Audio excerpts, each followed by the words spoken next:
परम पिता परमात्मा इष्टदेव श्री गुरु महाराज जी और आजिर आमार परम पूज्य अमृता माताजीर जन्म उपलक्षत ये महान सत्संगत उपस्थित पूज्यवर महात्मा जी उपस्थित पूजनीय बाई जी सकल और श्रद्धा भक्ति लय अहा भागवत अनुरागी भक्तबृंद सकल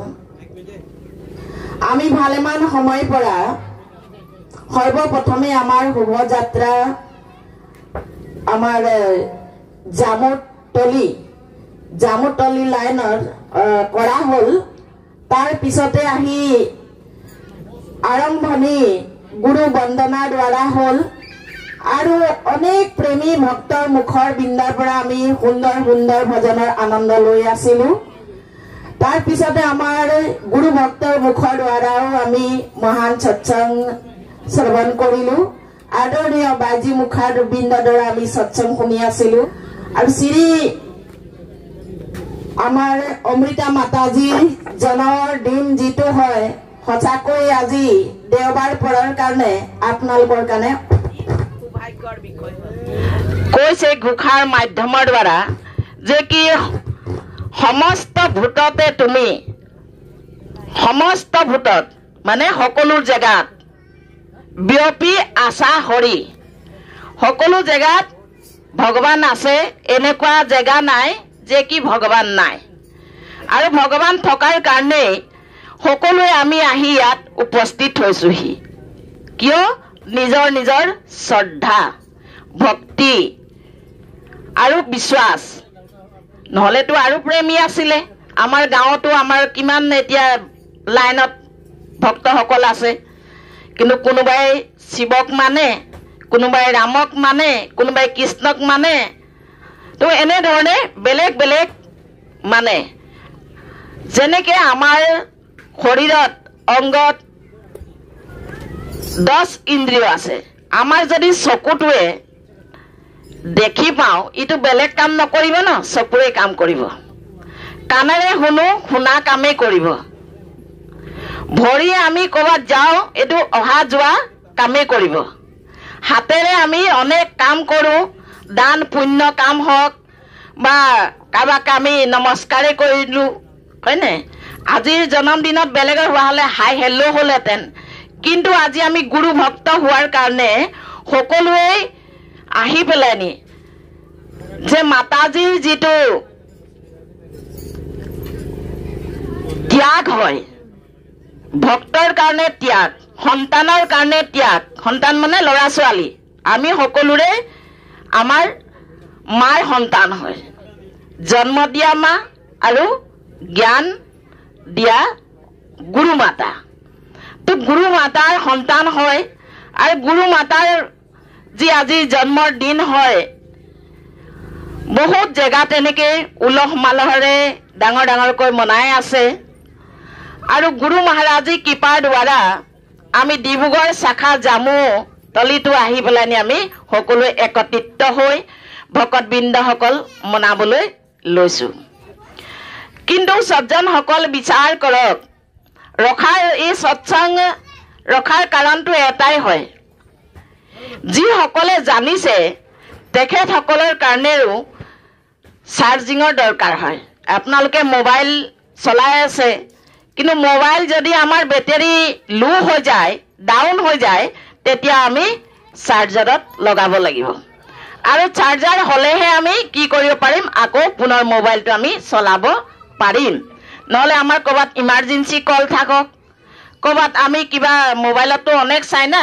लेडिसे सीरियल चाब और जेन्ट्से तो कि चाब खेल ने खेल बिलाक चाब तो আজি चाक विचार करी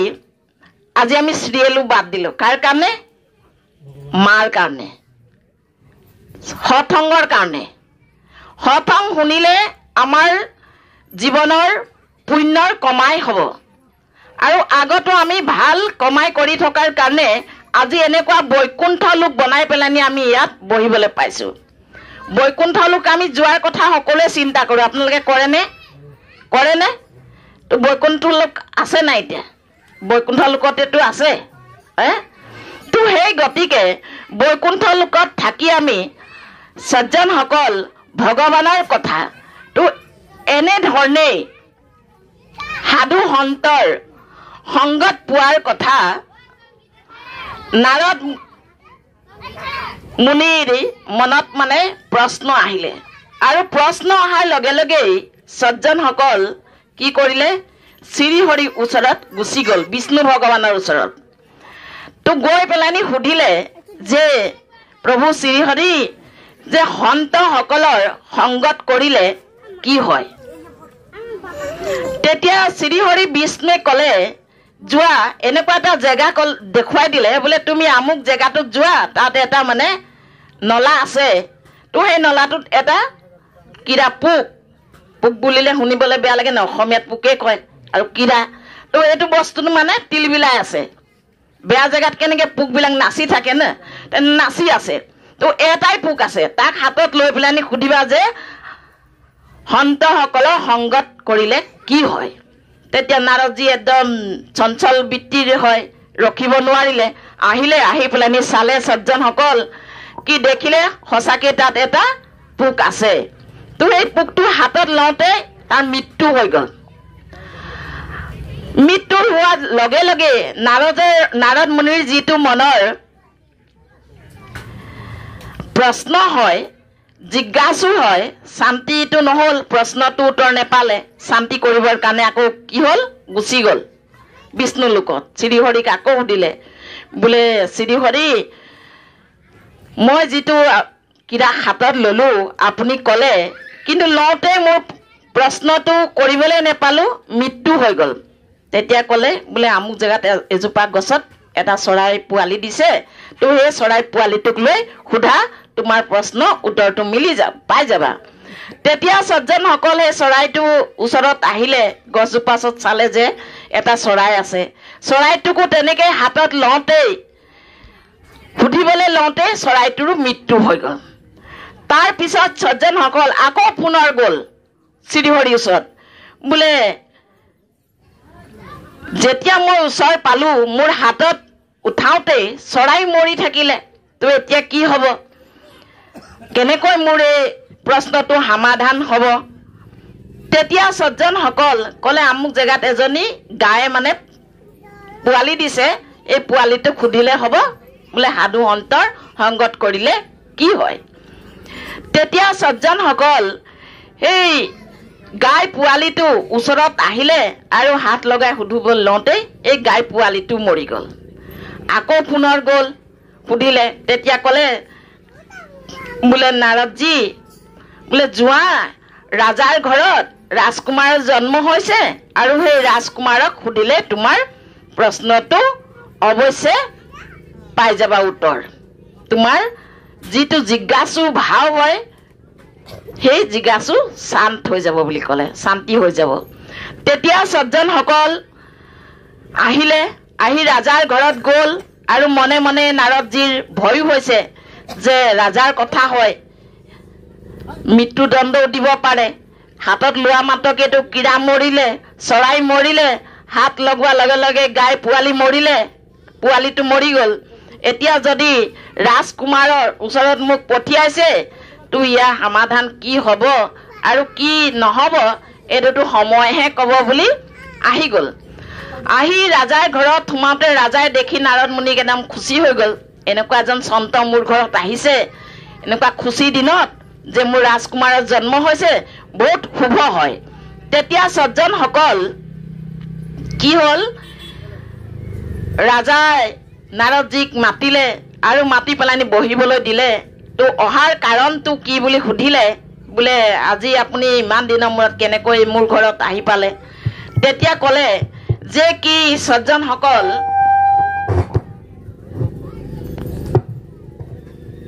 ক'লে কি বোলে আপোনাৰ ঘৰত ৰাজকুমাৰৰ জন্ম হৈছে আৰু মই ৰাজকুমাৰৰ খুচি হৈ পেলানি কি কৰিলে ৰাজকুমাৰক আনি নাৰদজীৰ হাতত দি দিলে লোৱাৰ মাতকে সুধিলে যে কি ৰাজকুমাৰজী মইতো এটা প্ৰশ্নৰ কাৰণে শ্ৰীহৰি মোক পঠাইছে আৰু মইও বহুত ব্যাকুল হৈ আছো তো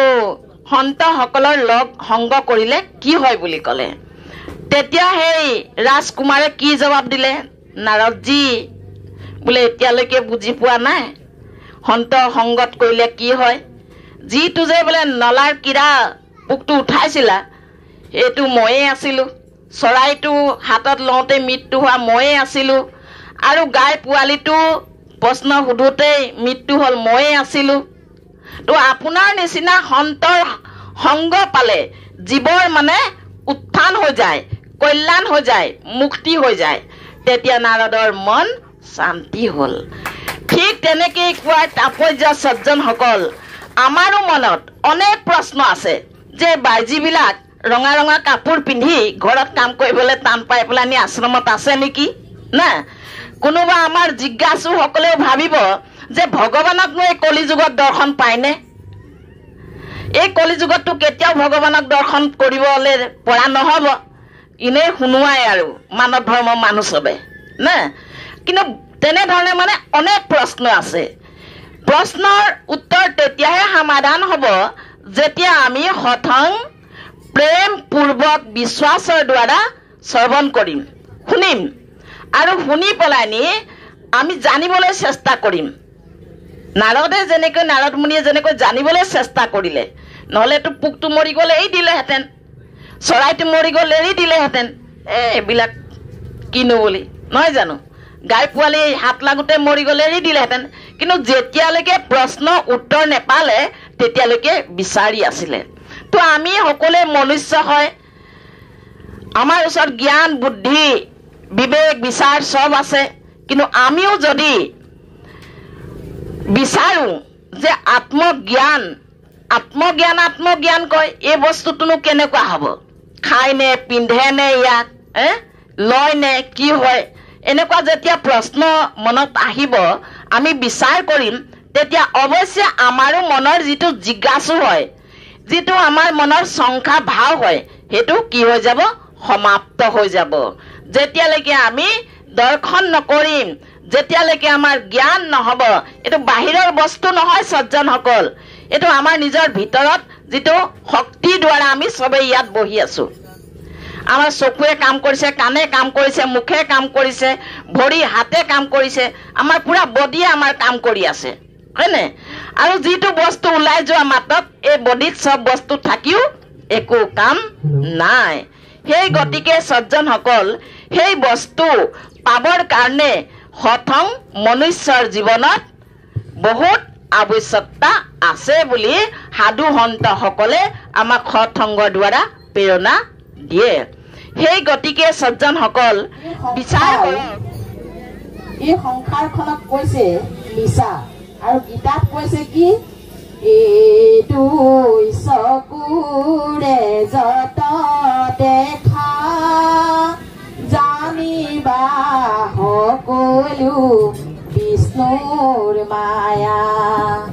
গীতাৰ মাধ্যমে কৃষ্ণই কহিলান্ত বিনা আত্মা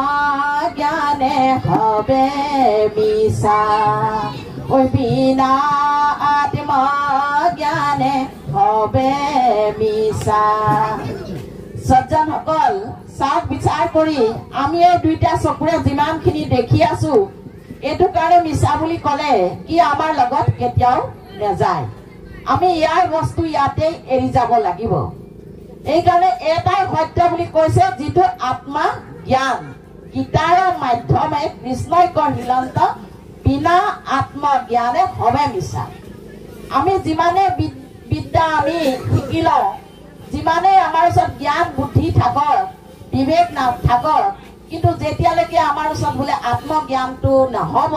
তেতিয়ালৈকে সকলো মিছা বুলি ক'লে কিয়নো এই মনুষ্যৰ শৰীৰটো দিছে আমাক একমাত্ৰ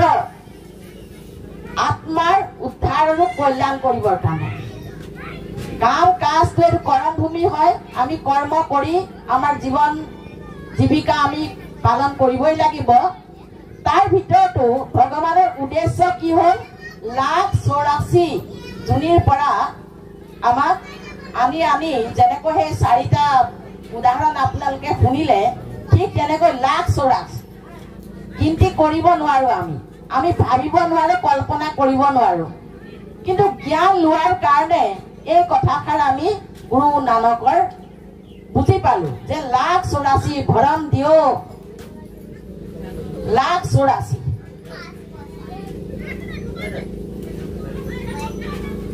লাখ 84 জুনিৰ পৰা আমি এই মানৱৰ শৰীৰটো আমি প্ৰাপ্ত কৰিছো তো গতিকে আকৌ আমি সেই 84 জুনিত যাবৰ কাৰণে আমি কৰ্মকাণ্ড বিলাকটো কৰা নাই আমাৰ আত্মাৰ উদ্ধাৰ আৰু কল্যাণ কৰিবৰ কাৰণে আমি কি কৰি আছো হঠং শুনিবলৈ আহিছো ভজন শুনিছো সন্ত মহাত্মাৰ দৰ্শন কৰিছো সময়ে সময়ে গৈ বছৰেকীয়া যিটো আমাৰ গুৰুদেৱৰ প্ৰগ্ৰেম দিব্য পৰিবাৰ আহে তাত অনেক ভক্তসকলৰ এই দুই চকুৰে আমি দৰ্শন কৰিছো আৰু গুৰুদেৱৰ দৰ্শন পৰম পূজ্য মাতাজীৰ দৰ্শন পৰম পূজ্য বিভূজি মহাৰাজীৰ দৰ্শন শ্বেতী মহাৰাজীৰ দৰ্শন আমি কৰি আহো কিহৰ কাৰণে যে বছৰেকত আমাৰ অনেক আমাৰ ভুল ত্ৰুটি হয়নে কাম কাজ কৰোতে তো এইবিলাকৰ কাৰণে যেতিয়া আমি মহান পুৰুষৰ শ্ৰী চৰণত আমাৰ এই মস্তক আমি যেতিয়া লগাই দিওঁ তেতিয়া সজ্জনসকল স্পষ্ট হোৱা মাত্ৰকে আমাৰ কি হৈ যায় যিখিনি আমাৰ মনত দুবিধা থাকে শংকা থাকে আমি অনেক প্ৰশ্ন লৈ পেলাই আমি লাইনত লাগো যেতিয়া আমি গুৰু মহাৰাজীৰ ওচৰ পাই যাওঁ তেতিয়া আমাৰ একো মুখৰ পৰা নোলায় আমি একো ক'ব নোৱাৰো কাৰণ মমবাতি জ্বলি থকা মমবাতি ওচৰত কেতিয়াও অন্ধকাৰটো যাব নোৱাৰে যেনেকে আমি ঘৰত উধলি হলে লাইট জ্বলাই দিয়া মাত্ৰ আন্ধাৰটো আমাৰ সমাপ্ত হৈ যায় ঠিক তেনে ধৰণে গুৰু মহাৰাজেও আমাৰ ঘৰত পুৰা আমাৰ কাৰেণ্টৰ মানে ৱাৰিং পুৰা আমাৰ কৰা আছে আমাৰ ঘৰত পুৰা আমি ৱাৰিং আমি কৰি ৰাখিছো সুইচো আছে তাত লাইনো আমাৰ পাৰ হাউসৰ পৰা আমি কানেকশন কৰিছো থৈছো যেতিয়ালৈকে আমি সুইচটো অন নকৰিম তেতিয়ালৈকে আমাৰ লাইট নজ্বলিব তেতিয়ালৈকে আমাৰ লাইট ঘৰত নজ্বলিব আৰু যেতিয়া আমি আকৌ সুইচটো দবাম অফ কৰিম তেতিয়া আমাৰ লাইটটো বন্ধ হ'ব ঠিক তেনে ধৰণে সজ্জনসকল সময়ৰ সপক্ষে শ্ৰী গুৰু মহাৰাজে কৈছে তোমাৰ ভিতৰতটো গোটেইখিনি কানেকশন আছে কিন্তু ঘূৰ কলি যুগত কেৱল নামৰ দ্বাৰাহে তোমাৰ মানে উত্থান আছে কল্যাণ আছে জীৱৰ এইকাৰণে তুমি নাম ৰূপী যিটো বটম হয় সুইচ হয় সেইটো দবাবলৈ সাধু সন্তৰ সংগত কৰি পেলাই শিকি লোৱা নহলে তোমাৰ কি হ'ব পাৰ হাউসৰ পৰা কানেকশন কাটি দিয়া যাব কিহৰ কাৰণে যেনেকৈ এতিয়া বিল বিলাকটো দিবলৈ হলে আমাৰ অনলাইন হল যেতিয়ালৈকে আমাৰ পইচা থাকিব আপুনি লাইট পাব ফেন পাব আৰু যেতিয়া পইচা সমাপ্ত হৈ যাব আপোনাৰ ঘৰৰ লাইটটো কাটি দিব তেতিয়া আপুনি সুধিব মোবাইল যাৰ আছে তো ক'ব যে ৰিচাৰ্জ খতম হ'ল আৰু যেতিয়া ৰিচাৰ্জ যেতিয়া ঢালিব আকৌ আপোনাৰ লাইট আহিব নহলে লাইট নজ্বলিব ঠিক তেনেকে ঘূৰ কলি যুগতো আমাক এতিয়া ৰিচাৰ্জ কৰিবৰ কাৰণে শিকাইছে য'ত সপ্তাহী হঠং হয় য'ত সাধন ক্লাছ হয় য'ত সন্ত মহাত্মাসকল আহি উপস্থিত হয় যদি আমি ঘূৰ কলি যুগতো এইটো ৰিচাৰ্জ নকৰিম ন হঠং নুশুনিম হঠং ৰূপী ৰিচাৰ্জ সেৱা ৰূপী ৰিচাৰ্জ এইবিলাক যদি আমি সময় কৰি নাথাকিম তেতিয়া আমাৰো লাইন কাট খাই যাব কওঁ না আমি ভক্তি গল প্ৰেমীজন কওঁ নাই কিহৰ কাৰণে কওঁ এই লাইনটো কাট খাই যায় আমি বিলটো নিদিওঁ জ্ঞান লৈ পেলাই আমি দৰবাৰতো আমাৰ কিছুমান নিয়ম আছে তো সেই নিয়মৰ মতে যদি আমি নকৰো তেতিয়াহ'লে সজ্জনসকল আমাৰো দৰবাৰৰ পৰা লাইনটো কাট খাই যাব প্ৰথম সাধু সন্তৰ পৰা না প্ৰথম লাইনটো কাট খাব তো য'ত য'ত আমাৰ মানে লাইনৰটো এটা কেন্দ্ৰ থাকে নে এৰিয়া থাকে নহয় এৰিয়া পাই আপোনাৰ লাইনটো সাপ্লাই দিব আৰু এৰিয়া পাই আপোনাৰ লাইনটো কাট খাব কিন্তু মেইন য'ত আপুনি সিকিউৰিটি দিছে তাৰ পৰা আপুনি যদি আকৌ বিলটো পেমেন্ট কৰি দিয়ে পাই যাব ঠিক তেনে ধৰণে সজ্জনসকল আমাৰ মনৰ যিটো শংকা যিটো আমাৰ দুবিধা হয় সেই দুবিধা আমাৰ তেতিয়া সমাপ্ত হ'ব যেতিয়া আমি সৎ সংগৰ প্ৰতি গুৰু দৰবাৰৰ প্ৰতি বেলেগ নহলে গুৰু কলিযুগত আমাৰ বিশ্বাস আস্থাটো থকাটো বহুত আৱশ্যকতা আছে। যদি সৎ সংগৰ পৰা আমি সাধু সন্তৰ প্ৰতি আমাৰ সংখ্যা হৈ যাব, সংখ্যাৰূপী যিটো বেমাৰ হয় এইটো যদি হৈ যাব তেতিয়া আপুনি কোনো ডক্টৰৰ ওচৰত গৈ ভাল কৰিব নোৱাৰিব, ইলাজ নহব। আৰু সেইটো ক'ত সমাপ্ত হ'ব? সৎ সংগত আহিলেহে আপোনাৰ এই সংখ্যাৰূপী বেমাৰটো আপোনাৰ ঠিক হ'ব। আৰু যেতিয়া ঠিক হ'ব তেতিয়া আপুনি আকৌ পুনৰ খাৰা হৈ কি কৰিব পাৰিব? সৎসং কৰিব পাৰিব, ভজন গাব পাৰিব, সাধু সন্তৰ আগত খাৰা হ'ব পাৰিব। যেতিয়া লাইন কাট খাই যাব বাজিসকলৰ আগত আহিব পাৰিব জানো? মহাত্মাজী আগতো খাৰা হ'ব নোৱাৰিব। নিজকে নিজে মানে ধিক্কাৰ হ'ব, মই কি কৰিলো, কেনেকে যাম বাইজীৰ ওচৰত, কেনেকে যাম মহাত্মাজীৰ ওচৰত। সেই গতিকে সজ্জনসকল সেইবিলাকৰ পৰা আমি চাৰ্জাৰিং হৈ থাকিবৰ কাৰণে এই সৎসং বিলাক হয়। এই সৎসং বিলাকৰ দ্বাৰা আমাৰ অনেক প্ৰকাৰৰ মানে মনা হিন্দু সমাজত ভক্তসকল আছে, কিন্তু কথা নজনাৰ কাৰণে ভাবে যে আমি আত্মজ্ঞান ললেই তাত সৎসংগত যাব পাৰিম নেকি। আপোনালোকে নিমন্ত্ৰণ কিমান দিছে চাগে, সেই নিমন্ত্ৰণৰ দ্বাৰা হিচাপে আমাৰ ইয়াত ভক্ত নাই। আৰু যলৈকে মায়েকৰ আৱাজ গৈছে সেই সকলৰ প্ৰতিও মানে আমাৰ অনুৰোধ আছে যে আপোনালোকে এতিয়াও আমাৰ দুজনকৈ সন্ত মহাত্মা আছে, আহি পেলাই নি আপোনালোকে সৎসং শুনক। যদি কিবা নেজানে পানীপুৰ আমাৰ মানৱ ধৰ্ম আশ্ৰম আছে, তাত সাধু সন্তসকল থাকে, তাত গৈ আপোনালোকে সুধি পাব, সুধিলে মানে বস্তুটো পাব বুজি। তাৰ পিছতো আপোনালোকে মোবাইলতো মানৱ ধৰ্ম চেনেল বুলি কৈ দিলে আজিকালি আহি যায়, নহলেতো তাত মাৰিব লাগে নহয় জানো, তো লিখিব লাগিব মানৱ উত্থান সেৱা সমিতি বুলি, তেতিয়া আপোনালোকে পাই যাব। পূজ্য মহাত্মাজীৰ আদেশ যে কি আমাৰ টাইমটো হৈ গ'ল, সময় সকলো ঘৰা ঘৰি যাব আৰু পেটতো আন্দোলন কৰি আছে না, তো খানা পিনাও খাব লাগিব। সেই গতিকে সজ্জনসকল মোৰ বিচাৰ ইমানতে সামৰি মাৰিছো। আগত আমাৰ ডিব্ৰুগড়ৰ প্ৰভাৰী মহাত্মা হিমানী বাইজী আছে, আহো আমি তেখেতৰ সুমধুৰ অনুভৱ বিচাৰ শুনি আমাৰ জীৱনক ধন্য কৰো। प्रेम से बोलिए श्री सद्गुरुदेव महाराज की जय। आदि शक्ति श्री जगत जननी माता जी की जय।